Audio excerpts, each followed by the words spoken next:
शोहर 2 दिन के लिए दूसरे शहर जा रहा था तो बीवी से बोला कि चलो तुम्हें तुम्हारी अम्मी के घर छोड़ देता हूँ, अकेली यहाँ तुम क्या करोगी घर में, और हो भी बहुत डरपोक। वो खुशी खुशी तैयार हो गई। माँ के घर का दरवाजा खुला था। माँ बाप सहन में बैठे खाना खा रहे थे, अचार और चटनी के साथ। सलाम दुआ के बाद उसने हैरत से पूछा कि अब्बा, आप तो अचार चटनी के साथ रोटी नहीं खाते थे, आज क्यों? अब्बा ने नवाला लेते हुए बोला कि बेटी, कभी कभी खा लेना चाहिए, बहुत मजे का होता है। मुझे तो अब पता चला है, मैं तुम सब लोगों को ऐसे ही तंग करता था। उसने अब्बा की आंखों में बेबसी भांप ली थी।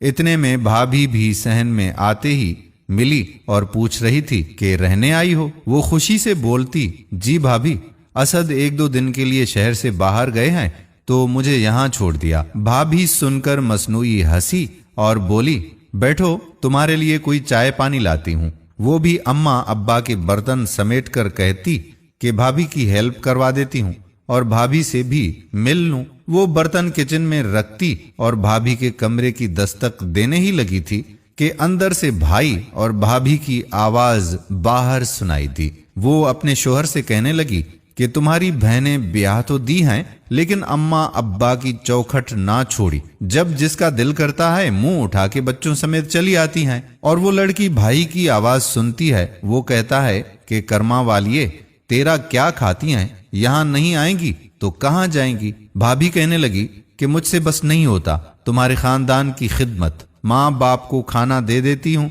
यही एहसान समझो। उसका तो जिस्म जैसे वहीं सुन हो गया और आवाज हल्क में दब गई और उल्टे पांव वापस होने लगी। वो थोड़ी देर बाद फोन पे बात करते बाहर निकली। अच्छा अम्मी, आप लोग आ गए हैं गांव से? पहले बता देते तो मैं अम्मी की तरफ आती ही ना। चलें, आप परेशान बिल्कुल ना हो, मैं अभी वापस आ रही हूँ। आप ऐसा करें कि साथ राबी आपी के घर बैठें थोड़ी देर। अम्मी अब्बा भी हैरान हो गए, कहने लगे, पुत्र एक ही गल हुई। तो वो बोली, अब्बा जी, असद की अम्मा आई हैं तो उन्हें कैसे छोड़ दूं? फिर आऊंगी इंशाल्लाह, अभी इजाजत दें, मैं जा रही हूं। अपने आंसुओं को हल्क में उतारते हुए दोनों से मिलकर बाबल का घर फलांग आई। वापसी पे एक एक कदम एक एक मन का महसूस हो रहा था और होंठों को बीजती चली गई, जैसे खुद को हौसला दे रही हो। उसे फिर वो बात याद आई कि फसलें जो काटी जाएं उगती नहीं हैं, बेटियां जो ब्याही जाएं मुड़ती नहीं हैं। बेशक मैके माँ बाप से होते हैं, लेकिन कभी कभी उनके होते हुए भी वो बेबस होती हैं। रात खाने में उसे नमक ज्यादा लग रहा था, जबकि वो नमक उसके हल्क में उतरते आंसुओं का था। दोस्तों, अगर आप बहनों वाले हैं तो अपनी बहनों का बहुत ज्यादा ख्याल रखें, क्योंकि बहनें भाइयों के सहारे और माँ बाप के सहारे ही तो आपके घर में आती हैं। उनके साथ अगर आपकी बीवियां इस तरह का कोई सुलूक करती हैं तो उन्हें समझाएं।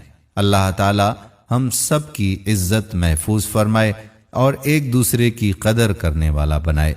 आमीन सुम्मा आमीन या रब्बल आलमीन।